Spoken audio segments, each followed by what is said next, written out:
그래서 계를 지니고 복을 닦는 자는 어떤 자인가? 수보리가 후세에도 부처님 말씀을 전해 듣고 실다운 믿음을 내는 사람이 있겠느냐, 이 법문을 이해하는 사람이 있겠느냐 하고 걱정하자 부처님은 정법이 사라진 말법 시대라도 계를 지니고 복을 닦는 사람이라면 가능하다고 말씀을 하십니다. 그래서 계를 지니고 복을 닦는다 할 때는 복은 재물이나 권력, 명예나 건강 같은 세속적인 복이 아니고 부처님 말씀하시는 복은 인과 법칙을 믿고, 인과를 믿는다 이 말이야. 인과를 믿고 잘 알아서 복을 짓고 복을 받는 자를 말합니다. 나아가 구하는 바가 없으니 부족함이 없고, 한 발짝 더 나가서 얘기하는 거예요. 구하는 바가 없으니까 부족함도 없고, 내가 옳다는 한 생각을 버림으로써 증오와 미움이 사라진 마음에서 오는 복을 말합니다. 이런 상대적인 마음, 우리가 수행의 깨달음의 경계는 절대적인 경계입니다. 둘이 아닌 경계예요. 그래서 나와 남을 구분하는 경계가 아니고 일체 중생과 내가 하나가 되는, 부처와 중생이 둘이 없는 그런 경계이기 때문에 그런 미움과 증오, 그런 모든 생각이 사라진 그런 단계에서 오는 복이, 그게 무슨 복이겠어요? 그게 무루복이죠. 무의의 행에서 나오는 무의복입니다. 그러므로 계를 지니고 복을 닦는 자는 진리를 따라서 인생의 주인 되는 길을 가는 사람. 계를 지니고 복을 닦는 자는 진리를 뭐 한다고? 진리를 수순한다. 진리를 따라간다. 진리에 수순해서 인생의 주인이 되는 사람이다. 우리는 인생의 주인이 됩니까? 아닙니까? 누가 조금만 잘해주면 좋아 죽겠고, 누가 조금만 눈빛만 이상해도 기분이 이상하고, 그죠? 주인이에요? 아니에요? 주인 아니죠. 우리는 계속 바깥 경계에 끄달려가면서 산다. 그래, 능언경에서 그랬어요. 양능 전무라면 즉동열애라. 만약 바깥 경계를 우리가 끄달리지 않고, 끄달려 다니지 않고 바꿀 수 있으면 곧 부처님이다 이래서 곧 열애와 같은 것이다. 그런데 실질적으로는 어떻습니까? 우리가 마음을 돌이켜서 회감 반조해야 돼. 항상 반조하고 돌이켜야 되는데 우리는 끊임없이 밖으로 마음이 계속 튀달리고 있다. 그래가지고 더군다나 뭐 우리는 가족이 뭐 결혼 안 해서 가족이 없으니까 괜찮은데, 여러분들은 집안에 가면 남편 눈치 봐야지, 자식 눈치 봐야지, 또 요즘 남편들은 또 마누라 눈치 봐야지, 엄청 삶이 복잡하죠.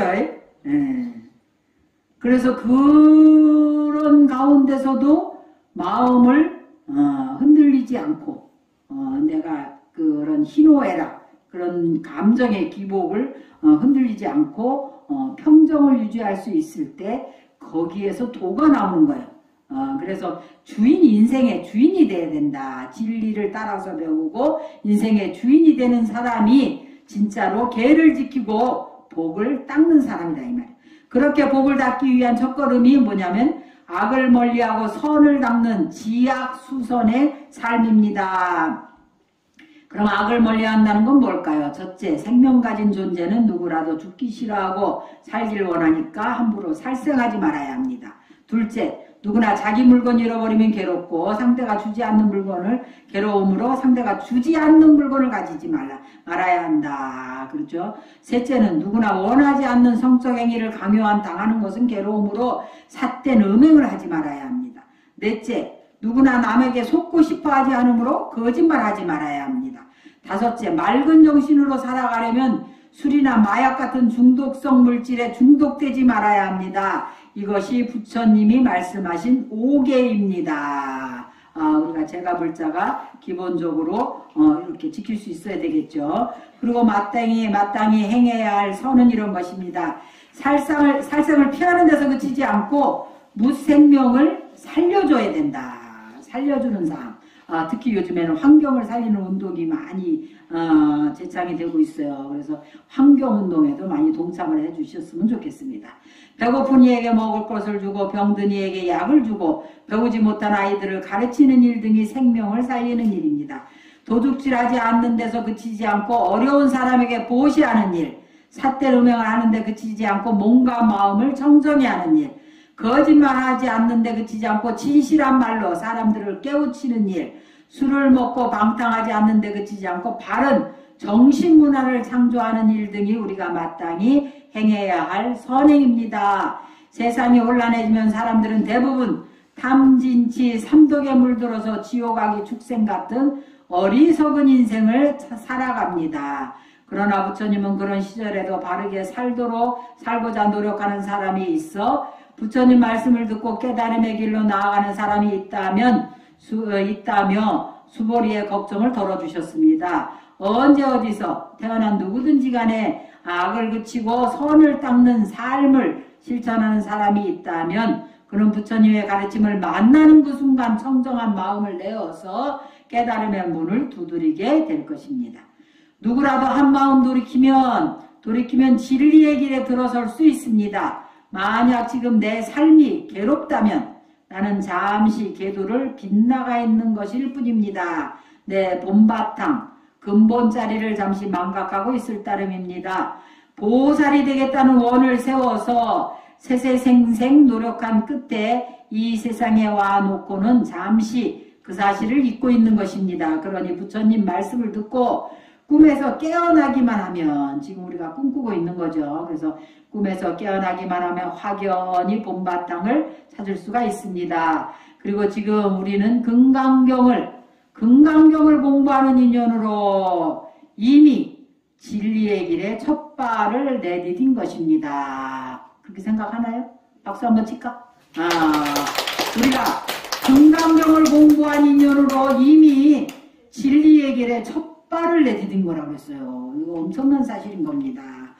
이렇게 지금 세상이 어수선하고 밖에서는 뭐 하루 세 끼 밥 먹고 사는 것도 너무 어렵고 경제도 뭐 엄청난 파탄으로 너무 어려워하고 뭐 내년에는 더 어렵다고 난리고 그런데 우리는 금강경을 배워가지고 진리의 첫 발을 내딛고 어려울수록 공부가 더 잘 되죠. 안빈낙도 그랬어요. 가난한 가운데 도를 더 줄일 수가 있다. 그래 전에 제가 대만에서 같이 이제 마하무드라라는 무문관 수행을 어느 림포체님 포카 림포체 오셔가지고 굉장히 훌륭한 림포체인데 같이 갔어요. 갔는데 내 방에 같이 수행을 한다고 이렇게 오신 보살님이 내가 이제 스님이니까 방을 두 사람에 한 사람 쓰게 돼 있는데 스님이 나밖에 없어. 그래가지고 우리 회장 보살님네 이렇게 있듯이 부부가 이렇게 오듯이 한 분이 이제 내 방에 같이 방을 쓰게 됐어. 그 거사님이 맨날 놀러 오는 거야. 이제 부인이 내 방에 있으니까. 자기네들이 입으로서 자꾸 놀러 오는데 나는 스님이 조금, 그런데, 근데 두 분이 너무 맑고 순수한 거예요. 그러면서 하신다는 말씀이, 스님은 어떻게 그렇게 스님이 되셨습니까? 이래요. 그런 질문 진짜 골백 번도 더 들었어. 아주 그냥 얼마나 많이, 내가, 대만의 문화대학에 다닐 때 그 학교 학생이 한 25,000명 돼요. 그런데 나만 보면 그 질문을 하는 거예요. 사람들이 그 당시 내가 30살도 안 돼가지고 그 학교를 다니니까 스님이 지금도 미모가 좀 있지만 그때는 더 있었지. 그러니까 다들 너무너무 궁금한 거예요. 왜 출가를 했는지. 그런데 이분들이 또 그걸 묻는 거야. 그런데 사실은 사람들은 기대를 하잖아요. 저 스님이 이제 뭐 실현당해서 출가를 했나 뭐 그런 거서부터 상상을 많이 하잖아. 근데 내가 그랬지.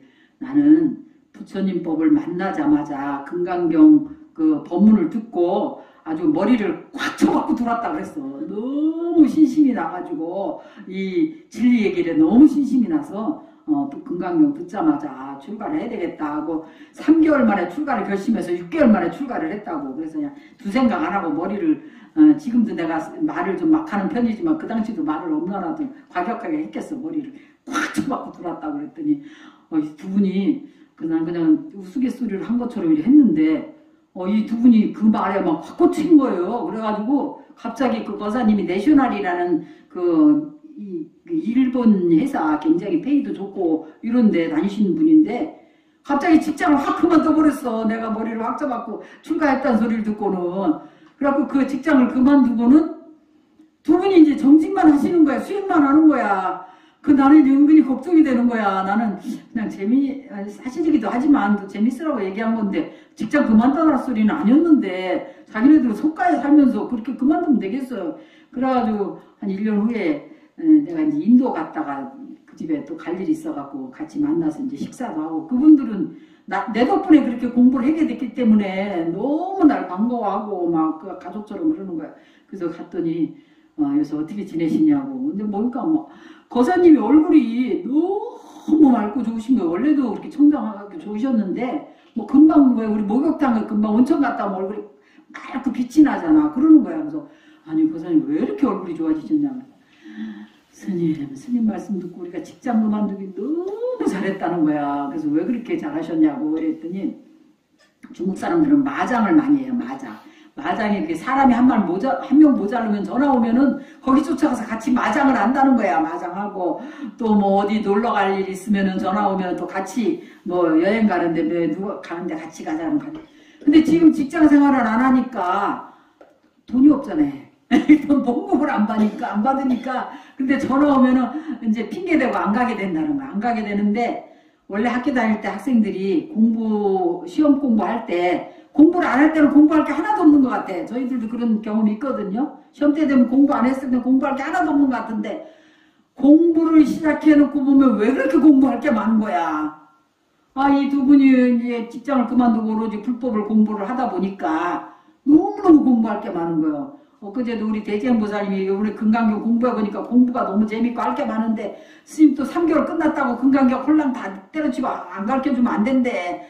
전체를 다 다음 철회까지라도 해야 된다고 그러는데 여러분들 어떻게 생각하세요? 이번 석 달 동안 이거 다 못 맞히는데 나보고 다음 학기까지라도 다 이거 맞춰달라고 그렇게 얘기하네. 별로 생각이 없는 것 같아요. 우리 대지행만 가입 공부해야 되는 거 아닌가? 그래서 공부를 시작을 해보니까 너무너무 할 게 많다는 게 느껴지는 거야. 그래갖고 그분들이 한다는 말이 공부를 시작해보니까 너무 공부할 게 많고 또 이제 직장을 안 다니고 돈이 없으니까 시간이 너무 많다는 거야. 공부할 시간이. 그렇지 않아도 공부할 게 많아서 공부를 많이 해야 되겠는데 전에 돈 있을 때는 다 그런 데 가서 참석하고 같이 다니고 이래가지고 돈 쓰는데도 시간이 많이 낭비가 되고 허비가 되고 했는데 지금 너무 좋다. 그 두 분들은 아마 성취했을 거예요. 그리고 너무너무 신심을 내가지고 이제 온 가족이 막 도시락 싸갖고 다니면서 대만에서 TV에서 림보체들 모시고 수행을 다 법회를 주관하고 그러더라고. 아마 지금쯤은 많이 성취가 되셨을 것 같아요. 혼란해지면 사람들이 그래서 탐진치 삼독에 물들어서 지옥하기 축생 같은 어리석은 인생을 살아간다.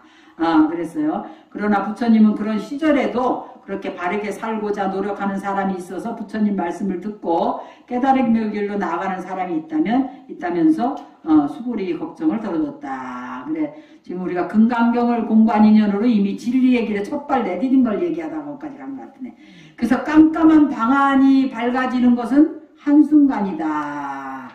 우리가 1000년 동안 깜깜했어도 불 한번 탁 켜면 순식간에 밝아지죠. 그래서 여러분들이 진리를 공부하는 그 순간에 이미 전에 어두웠던 그 모든 것이 밝아지는 것이다. 그리고 세상이 어려울 때 오히려 공부가 더 잘 되고 본인도 좀 어려울 때 안빈낙도 얘기도 했지만 어려울 때 그리고 돈이 풍풍 들어오지 않을 때 돈도 펑펑 들어먹고 쓰는 데서 시간 많이 걸려요. 그러니까 돈 없다고 너무 걱정하지 마시고 그럴 때일수록 공부를 해야 된다. 저는 학교 다닐 때 그거 많이 느꼈는데 친구가 없을 때 공부가 되더만. 친구가 있으면 공부 안 돼. 노느라고. 근데 친구가 없을 때 공부가 되듯이 우리가 그 방이 100년 전부터 어두웠던 어제부터 어두웠던 불빛 하나만 밝히면 어둠은 순식간에 사라집니다. 이것이 깨달음의 원리입니다. 아무리 두터운 업장이라도 불법의 이치에서 보면 작은 차별조차 없습니다. 깨달음에 이르는 길에서는 업의 가볍고 무거움, 수행한 시간의 길고 짧음은 별로 문제가 되지 않습니다. 그래서 지금이라도 우리가 이렇게 금강경을 공부하고 부처님 진리를 따라서 깨달음의 길로 나갈 수 있다는 그 자체만 가지고도 너무나 기뻐하고 또 지금 상황이 어렵다거나 세상이 어렵다는 거에 조금도 흔들릴 필요가 없다 이 말씀이에요. 행복한 사람은 매일 슬피 울겠군요. 그랬어요. 경전에는 이처럼 단 한 번의 가르침으로 깨달음을 얻은 사람들에 대한 이야기가 많습니다. 비사카라는 부인이 있었대요. 어느 날 비사카 부인이 비를 맞아서 온몸이 흠뻑 젖은 채로 부처님을 찾아왔습니다. 부처님이 비사카 부인에게 물었어요. 어디에서 오는 길인데 그렇게 옷과 머리카락이 젖어 있습니까? 부처님 오늘 아침 제 어린 손자가 죽었습니다. 그래서 너무 슬픈 나머지 부처님을 뵈러 오는데 우산을 쓰고 와야 한다는 생각조차 잊었습니다. 부처님은 비사카 부인을 위로하며 물었습니다. 부인, 참 안 됐구려. 그런데 부인은 사랑하는 손자가 한 명인 것이 좋습니까? 두 명인 것이 좋습니까? 그야 두 명인 게 좋지요. 그럼 사랑하는 손자가 두 명인 게 좋습니까? 세 명인 게 좋습니까? 세 명이면 더 좋지요. 만약 사랑하는 손자가 이 성 안에 있는 사람만큼 많다면 어떻겠습니까? 그 사람은 아마 이 세상에서 가장 행복한 사람일 것입니다. 이 성에서는 하루에도 사람이 몇 명쯤 죽을까요? 아마 10명쯤 되겠지요. 하고 대답했어요. 그럼 이 세상에서 제일 행복한 사람은 매일 슬피 울겠군요.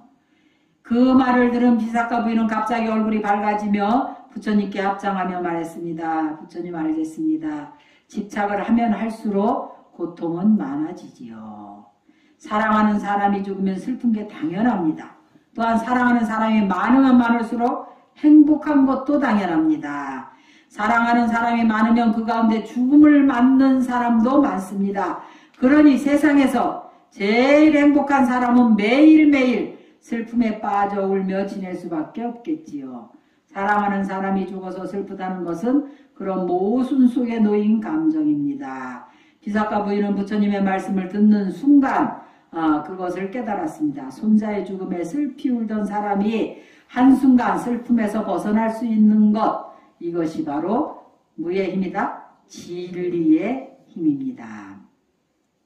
깨달음은 지금 여기서 나와 나의 번뇌와 괴로움과 어리석음을 즉시 사라지게 합니다. 우리가 깨달으면 모든 번뇌와 괴로움과 어리석음이 즉시 사라진대. 깨달음은 삶을 행복하고 자유롭게 하는 유일한 길입니다. 그러니까 깨달아야 되겠어요? 안 깨달아야 되겠어요? 깨달아야 되면 생각을 많이 해야 되겠어요? 안 해야 되겠어요? 집착을 많이 해야 되겠어요? 안 해야 되겠어요? 망상분별을 내려놓고 집착도 내려놓고 노는 입에 염불도 좀 하고 부처님 경전 독송도 하고. 요새 금강경 독송 하십니까? 안 해요? 하십니까? 금강경 독송 좀 많이 하세요. 매일매일 하루에 한 번 정도는 독송을 하셔서 부처님의 진리와 부처님의 바라밀, 반야바라밀, 지혜바라밀과 개합되는 그런 삶을 사시면 고통과 번뇌와 그런 어리석음에서 벗어날 수 있고 행복하고 자유로운 그런 삶을 살 수가 있다 그랬어요. 뗏목을 미련 없이 버리고 떠나는 사람. 수보리여 열에는 모든 것을 다 알고 보나니 모든 중생이 이와 같이 한량없는 복덕을 얻으리라. 왜냐하면 이 모든 중생이 다시 아상인상, 중생상, 수자상이 없으며 법상이 없으며 또한 법이 아니라는 상도 없기 때문이다. 왜냐하면 만일 이 모든 중생이 마음의 상을 취하면 곧 나라고 하는 것과 사람이라 하는 것과 중생이라 하는 것과 수자라 하는 것에 집착할 것이고 만일 법이라고 하는 상을 취하여도 곧 아인 중생 수자에 집착하는 것이기 때문이다. 왜냐하면 만일 법이 아니라는 상을 취해도 곧 아인 중생 수자라는 그런 상에 집착하는 것이기 때문이다. 그러므로 마땅히 법을 취하지 말며 법 아닌 것도 취하지 말아야 한다. 그러한 뜻으로 열애는 항상 말한다고 했어요. 그대들은 너희 비구는 나의 설법을 뗏목에다 비유한 것과 같이 알지니 법도 응당히 버려야 하거늘 하물며 법 아닌 것이겠는가. 부처님의 법이 뭐라고 그랬어요? 뗏목과 같은 것이다. 우리가 강을 건널 때 이번에도 제주도 가서 뗏목배 탔었어요. 우리가 뗏목배 타보니까 재밌더만. 그래서 뗏목배를 탔는데 그 뗏목을 타고 배를 타고 저쪽 강 언덕으로 건너가고 나면은 그 뗏목이 아까우니까 짊어지고 가야 될까 안 짊어지고 가야 될까? 버리고 가야 되겠죠. 그래서 그런데 실제로 우리는 잘 그렇게 못하죠. 뭘 하고 나면 그것이 아까워가지고 버리지를 못하고 이 사바세계도 아까워가지고 개똥밭에 굴러도 이생이 낫다 해가지고 못 버립니다. 그죠? 그런 경우가 많다. 더군다나 공부께나 한다는 사람들 부처님 진리 좀 안다고 해가지고 부처님 내가 아는 법에 대한 집착 그것이 뭐예요? 법상입니다. 그 법상을 버리지 못하는 경우가 많다. 그래서 부처님께서 뭐라 했어요? 내가 설한 법은 뗏목과 같느니라. 법도 마땅히 버려야 할 것인데 하물며 법 아닌 것이겠느냐. 다 버리라고 하신 거예요. 그래서 이것을 이제 사쿠계라고 합니다. 사쿠계.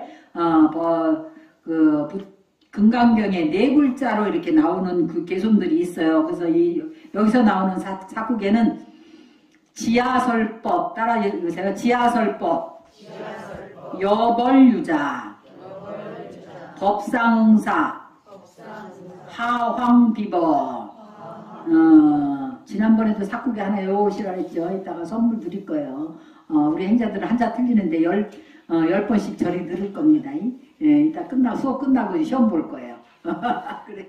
다음 시간에는 뭘 외워야 된다? 지하설법, 내가 설한 법을 알지니, 여벌유자, 뭐하죠? 뗏목의 비유, 뗏목과 같은 비유로 알지니, 법상응사, 법도 하물며 응당히 버릴지언정, 것이언정, 하황비법, 하물며 비법이겠느냐. 이거 외워오셔야 됩니다. 지하설법, 여벌유자, 법상응사, 하황비법.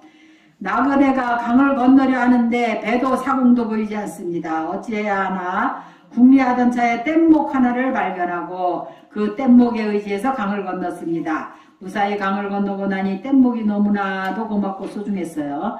나그네는 뗏목이 있었기에 강을 잘 건널 수 있었으니 고이 간직해 가야겠다 싶어서 뗏목을 머리에 이고 다시 길을 나섰습니다. 부처님은 불법을 이 뗏목에 비유하셨어요. 부처님의 가르침은 모두 깨달음을 이루기 위한 과정일 뿐입니다. 강을 건너고 나면 뗏목을 버리고 길을 가야 하듯이 부처님은 불법 역시 집착할 바가 못 된다고 하셨습니다. 이렇게 부처님의 법조차 집착하지 않고 놓아버려야 하거늘 법 아닌 것, 내 생각이나 내 고집, 재물이나 명예, 권력 따위는 말할 것이 없습니다. 불법은 내 삶의 주인이 되는 것을 목표로 한다. 불법은 뭐가 목표다? 내 삶이 내가 주인이 되는 것. 내 삶의 주인이 되는 것이 목표다 그랬어요. 위대한 스승은 어떤 추종자도 허용치 않으며 스승과 제자의 관계가 주인과 종이 되는 것을 거부합니다. 스승은 제자들이 하루빨리 스스로 주인이 되기를 바라고 그를 위해서 격려와 채찍을 아끼지 않습니다. 스승을 뛰어넘어 미련 없이 떠나는 제자를 보며 누구보다 기뻐하는 이가 참 스승입니다. 그래서 하산할 때가 되면 미련 없이 하산하면 되는 거죠. 스승은 혼자 힘으로 걸을 수 없는 제자에게 목발이 되어준대요. 하지만 제자는 다리가 회복되어 목발을 내려놓아야 합니다. 다리가 다 나았는데도 계속해서 목발을 짚고 다니는 것은 어리석은 짓입니다. 스승에 대한 최고의 경배는 목발이 되어 나를 걷게 해준 스승을 미련 없이 떠나는 데 있습니다. 그리고 스승이 내 목발이 되어 주었듯이 나도 다른 이에게 목발이 되어주면 된다는 거예요. 이처럼 나를 깨달음의 길로 이끌어 주신 부처님의 은혜는 부처님께 갚는 게 아닙니다. 부처님께 받은 공덕을 아직도 눈먼 사람, 아직도 절뚝거리는 사람, 아직도 병든 사람에게 베풀어야 합니다. 이것을 일체 중생에게 해양한다 라고 이야기를 합니다. 말합니다. 부처님은 모든 것이 부족하신 분입니다. 아무 부족함이 없는 분이기에 무엇도 얻을 바가 없습니다.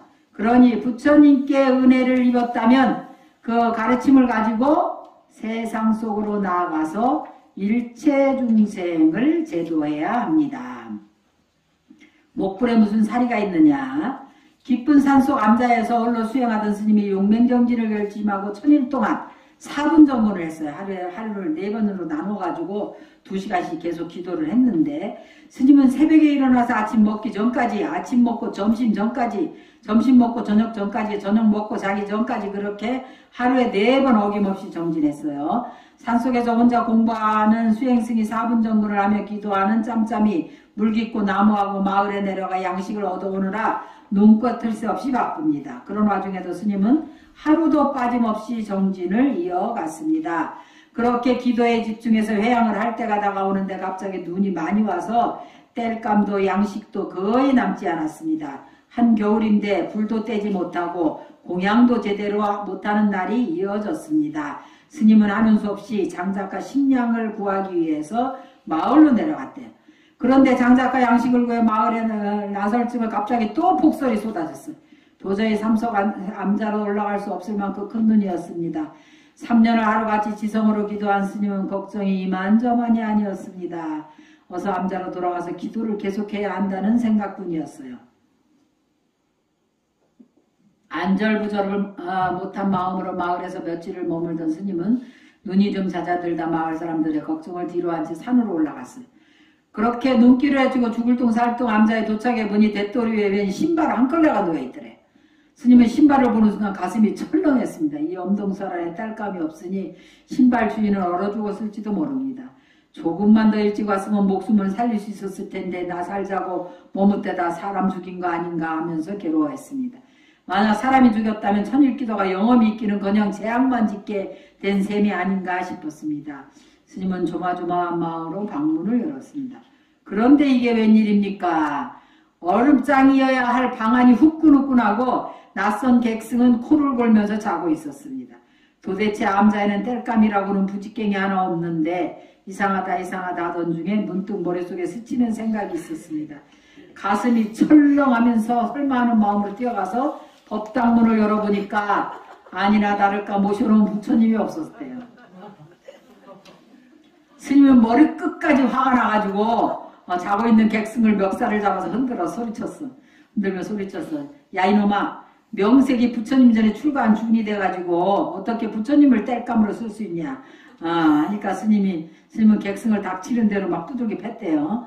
그러자 객승이 다급한 목소리로 스님 잠깐만 손 좀 놔보세요. 급한 일이 있어. 이랬어요. 이놈이 부처님을 장작으로 뗀 놈이 무슨 할 말이 있다고. 잠깐만 좀 놔보셔. 급하게 찾을 게 있단 말이요. 그랬어요. 스님이 무슨 일인가 싶어 멱살을 놓아주자 객승은 허둥지둥 부엌으로 뛰어가서 아궁이를 막 뒤졌어요. 그 모습을 본 스님이 화가 나서 소리쳤어요. 야 이놈아 지금 거기서 뭐 하는 거냐 하니까 객승이 천연덕스러운 목소리로 사리를 찾고 있어요. 스님은 기가 막혀서 꽥 소리를 질렀어요. 야 이런 정신 빠진 놈 같으니라고 목불에 무슨 사리가 있단 말이냐 하니까 객승이 힐끗 돌아오면서 한다 소리가 그러면 마저 가져다 불을 떼야겠구만. 그 순간 스님은 자기 모순을 깨달았습니다. 목불에 무슨 사리가 있냐는 말은 그게 무슨 부처냐 나무 토박이지 하는 말과 같은 말이었습니다. 깨달음이란 그렇게 자기 속에 있는 모순을 보는 것입니다. 전도몽상 우리가 꿈을 꾸는 것처럼 헛되고 어리석은 생각에 빠져있는 자신을 보는 것입니다. 나무로 만든 불상은 나무 토막입니까? 아니면 거룩한 부처님입니까? 답을 하는 그 순간 그 어느 쪽도 이미 도가 아닙니다. 목불을 나무 토막이라고 할 수도 없고 부처라고 할 수도 없습니다. 목불은 법당에 모시면 부처지만 얼어 죽을 지경이 되면 땔감으로 삼을 수도 있습니다. 내가 주인이 되면 내가 세상을 움직일 수 있으나 상에 집착을 하면 그 상이 나의 주인이 됩니다.